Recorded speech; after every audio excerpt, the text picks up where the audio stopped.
Hello, this is Objects in North Devon, a weekly podcast designed to bring the museum's objects out of their displays and into your homes. My name is Adam Murray and I'm the Learning Officer at the museum, and today I'd like to talk about Percy Pooley's car. Percy Pooley grew up in Newport in Barnstaple, where his father Fred ran a bicycle shop named FC Pooley Cycle Works.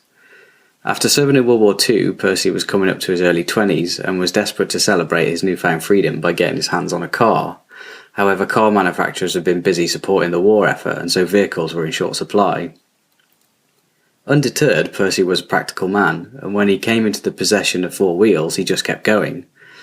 Bed irons became the chassis, aluminium sheets were beaten into a body, a windscreen was salvaged from a glider, and a BSA motorcycle engine supplied the power.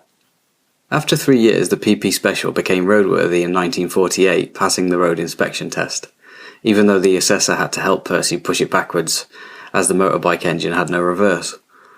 The car became a familiar sight in Barnstaple up until the 1960s, and was even updated with back seats when Percy's children came along. So how do we have this in the collection? During the building of our extension, I was met one morning at the front door by a gentleman named Roland. "I have something to show you," he said. Now, as a museum employee, this is a weekly occurrence, but when Roland showed us the photos, we were astonished. As a friend of the family, Roland had been offered the car after Percy passed away in 2017. He restored the car and got the PP Special working again and loaned it as a display to the museum. The car and its story have been on display in our 20th century gallery ever since. Percy Pooley's little car is an inspiring story of resilience and a can-do attitude, and the car is still registered today with the DVLA as the only car ever made in Barnstaple.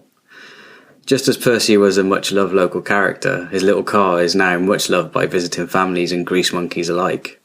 His legacy is simply stated by his son Mike. "If you can't buy a car, what would you do? You'd make one. You and I might not, but he did." If you want to know more about our collections, go to our Google Arts and Culture page. You can find the link to our page in this post. Thank you for listening, and please join us again next week for our next podcast. Cheerio!